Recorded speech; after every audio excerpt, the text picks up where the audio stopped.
All right, so today we're diving into something that I bet a lot of you have thought about if you've ever shopped for a new car, Oh, yeah.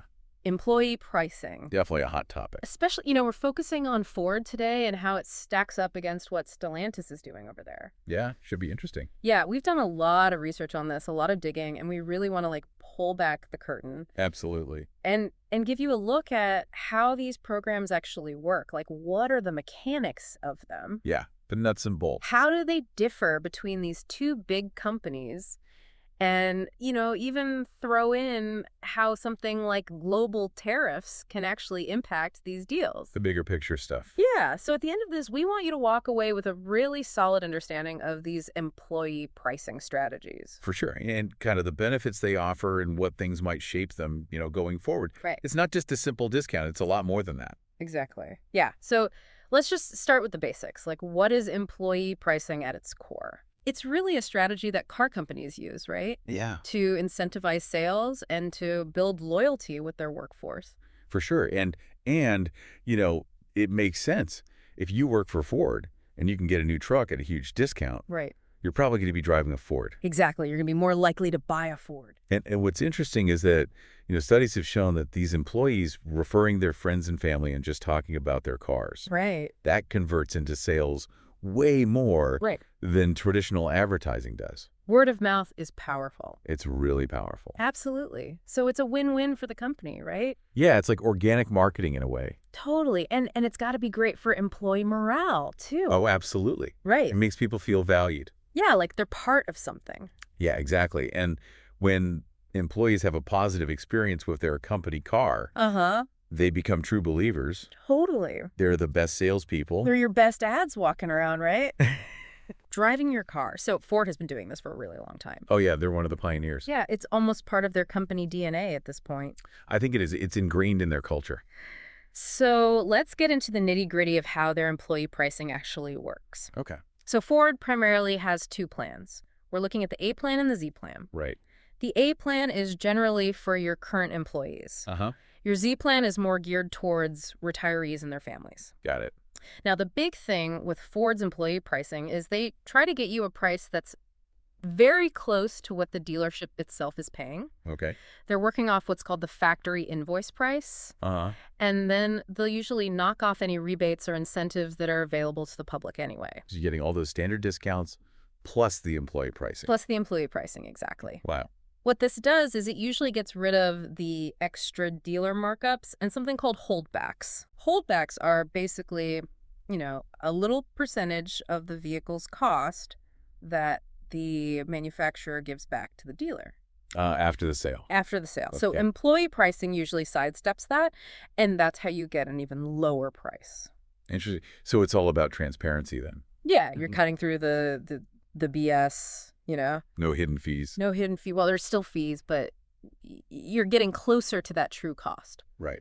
So who's eligible for all this? Yeah. Who gets to reap these benefits? Eligibility is a big one. Generally speaking, it includes current and former employees. Okay. Now, that can be full-time, part-time, Gotcha. and then it extends to their immediate family. So we're talking spouses, kids, parents. Spouses, kids, parents, sometimes even siblings. Oh, wow. But there's almost always some fine print, right? Of course. Like how long you've worked there. Okay. Or if you're retired, how long you've been retired to qualify. Right. That makes sense. They want to make sure it's for people actually connected to the company. Right. It's not just your neighbor's cousin. Now, does this apply to any Ford or Lincoln vehicle that you might want? That's the question, isn't it? Yeah, for the most part, yes. But There's always a but. like if there's a vehicle that's super in demand, Oh, okay. like a hot new model, Right. or maybe it's a limited production specialty vehicle, I see. they might exclude it or have specific limitations on those. So like a super rare Mustang might not be eligible. Exactly. That's understandable. You got to balance things out. Yeah, supply and demand. Right. Now, what about those public incentives and rebates that we see all the time? Yeah, the ones they advertise everywhere. Yeah. Can you stack those on top of the employee pricing? That's what I want to know. The answer is often you can. Often. That's the key word. Okay. You always got to read the fine print because some special offers might not be stackable.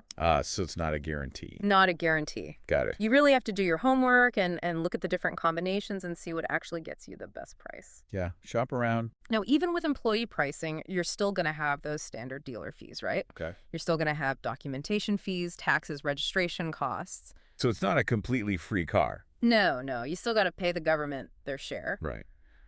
And what about leasing versus buying? Good question.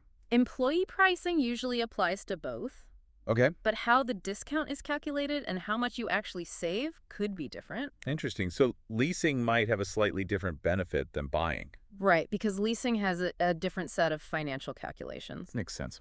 And then the last thing is there's usually a limit on how many vehicles you can get with employee pricing each year. Oh, okay. Is there a quota? Yeah, there might be some limits in place. So you can't just buy a fleet of F-150s? Yeah, no, you can't buy the whole dealership. Right. It's usually to prevent any reselling or abuse of the program. Makes sense. Okay, so that's a pretty good overview of how Ford's employee pricing works. That's really helpful to understand. Yeah, but now let's switch gears and talk about Stellantis.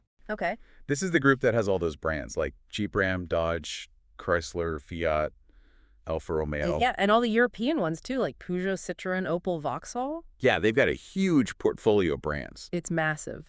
And of course, they have their own employee pricing programs as well. Right. Now, with a merger as big as that was when they formed Stellantis, Right. you got to think they've been working to streamline all those different employee pricing structures that they inherited. Yeah. It makes sense to have a unified approach for all those brands. Totally. But even though the basic idea is the same, giving employees a discount, there could be some pretty big differences between how Stellantis does it and how Ford does it. Okay, so what are we looking at here? Well, one thing is the actual formula they use to calculate the discount. Okay. Is it the same as Ford's where they're really focused on that factory invoice price? Right. Or do they do something like a fixed percentage off MSRP? Interesting. Or maybe they have some other methods. Yeah, that's a key difference right there, how they determine the discount. And then obviously the sheer number of brands that Stellantis covers. Oh, yeah, that's a huge difference. That's a big one. Ford is basically Ford and Lincoln. Right. But Stellantis employees have access to a way bigger pool of vehicles. Yeah, they've got trucks, SUVs, luxury cars, economy cars, everything. Exactly. So that's a big advantage for Stellantis employees. For sure. More options. Now, the eligibility rules could also be different. Okay. Do they define family members the same way as Ford? Are the requirements for how long you've worked there similar across all the Stellantis brands? Yeah. Are there any quirks in the system? Yeah, we don't know for sure. So we got to do some more digging. And just like Ford, Stellantis probably has a list of vehicles that are excluded from the employee pricing. Okay. Those high-demand models or limited production runs. The hot ticket items? Yeah, exactly. So you're probably not going to get employee pricing on like a brand new Dodge Viper. Probably not. And then there's a question of stacking discounts. Right. Can you combine employee pricing with those public incentives? That's another area where Ford and Stellantis could differ. Ford often lets you do it, but Stellantis might have stricter rules. Interesting. Now, here's the important thing. The exact details of these programs are often kept pretty hush-hush. Okay. Companies consider them proprietary information, and they can change from one year to the next. So it's a moving target. It is. So if you work for Ford or Stellantis, the absolute best place to get the most up-to-date information is to check your internal company resources. So talk to HR. Talk to HR, go on the employee portal. Get it straight from the source. Exactly, because things change and you don't want to rely on outdated info. Right. Okay, so let's bring in another factor that can really complicate car pricing. Hit me with it. Tariffs. Oh, yeah. Those are a big deal. For anyone who needs a refresher, tariffs are essentially taxes on goods that are imported into a country. Right. So if a car is built overseas and shipped here, it's going to get hit with a tariff. Exactly. And those costs get passed along to the buyer. To the buyer, which can really affect the final price, even with employee discounts. Okay, so how do tariffs specifically impact employee pricing? Well, it's interesting because even if a Ford is built here in the U.S., it might still have parts that were made in other countries. Right, like engines or transmissions. Exactly. And if those parts get hit with tariffs, it increases the cost for Ford to build the car. So even domestic cars can be affected. Exactly. And then, of course, you have the Ford and Stellantis vehicles that are actually built outside the U.S. Right. Those are going to be directly subject to import tariffs.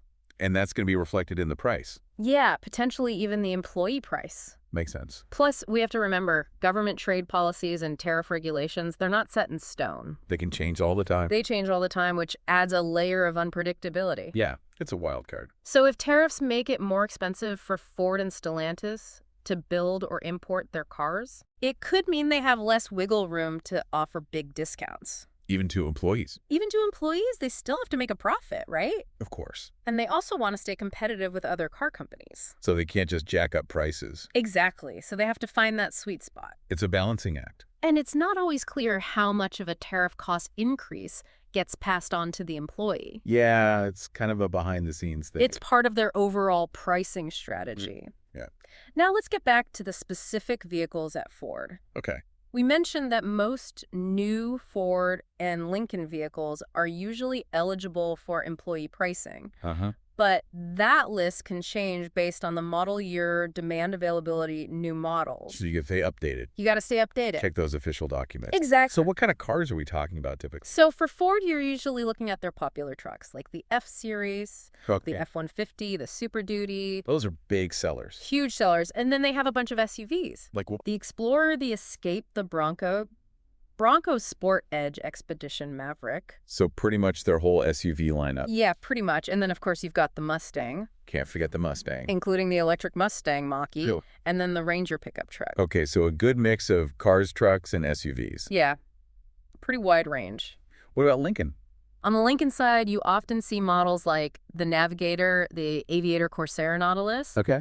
And sometimes the Zephyr, which has also been marketed as the Nautilus, depending on the year. Ah, so a bit of name confusion there. Yeah, but again, this is just a general overview. Right. If you're a Ford or Lincoln employee and you're serious about buying a specific model, you absolutely need to check the official program details for the most current info. Don't make assumptions. No, don't rely on this conversation. Go straight to the source. Exactly. Now, what about the future? What's employee pricing going to look like in 2025? The crystal ball question. Yeah. Well, there are a lot of things that could influence it. Like what? Obviously, the overall car market, Oh, yeah. consumer demand inventory levels at dealerships, what competitors are doing with their pricing. Right, it's all connected. It's all connected. And then there are those ongoing supply chain problems. The chip shortage. The chip shortage, yeah. If those issues are still around in 2025, Right. they could limit the supply of certain vehicles. And that affects pricing? And that could affect pricing even with employee discounts. Interesting. And then you have Ford's big push into EVs. Yeah, they're going all in on electric. It wouldn't be surprising if they started offering specific incentives or really sweet deals on their EVs through employee pricing. So like even bigger discounts on the Mustang Mach-E or the F-150 Lightning. Exactly, because EVs have different costs, and sometimes they qualify for different government incentives. Right. It's a whole new ballgame with EVs. It is, and as Ford launches new models or redesigns existing ones for 2025, Right.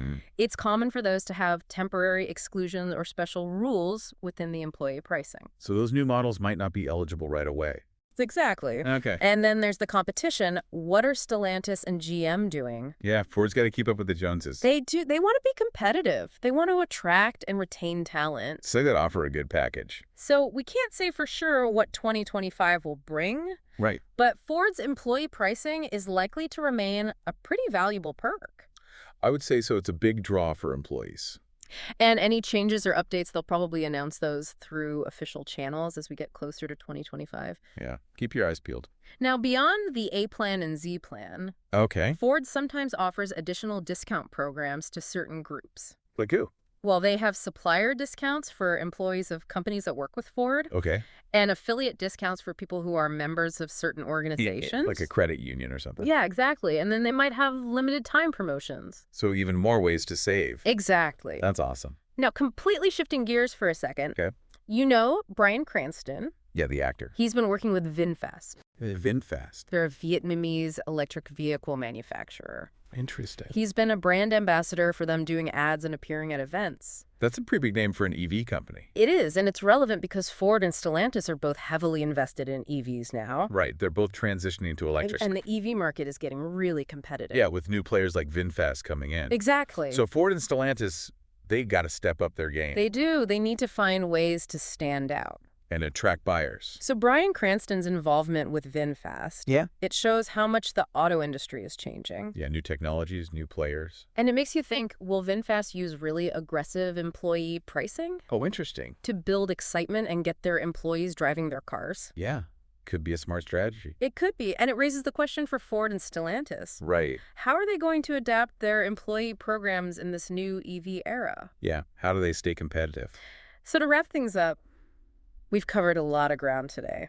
We have a lot of info. We've gone deep into employee pricing at Ford. Uh-huh. We've looked at how it compares to Stellantis. Right. We've talked about tariffs, those tricky tariffs. We've discussed what might shape these programs in the future. On all the different ways to save. Exactly. And the big takeaway is that for eligible employees, employee pricing can be a huge opportunity to save money on a new car. It's a real benefit. It's a real benefit. So here's a final thought for everyone to ponder. Okay. As the world goes electric, how will employee pricing and benefits change even more? That's a good question. Will we see even better incentives to get people into EVs? Interesting. And how will these long-standing programs at Ford and Stellantis compete with what the newer companies are doing? Yeah. How do they stay ahead of the curve? It's going to be fascinating to watch how this all unfolds. Absolutely. This industry is changing fast. It really is. We'll have to revisit this topic in a few years. For sure, keep an eye on the road ahead. Thanks for joining us today on The Deep Dive. It's been a great conversation. We'll see you next time.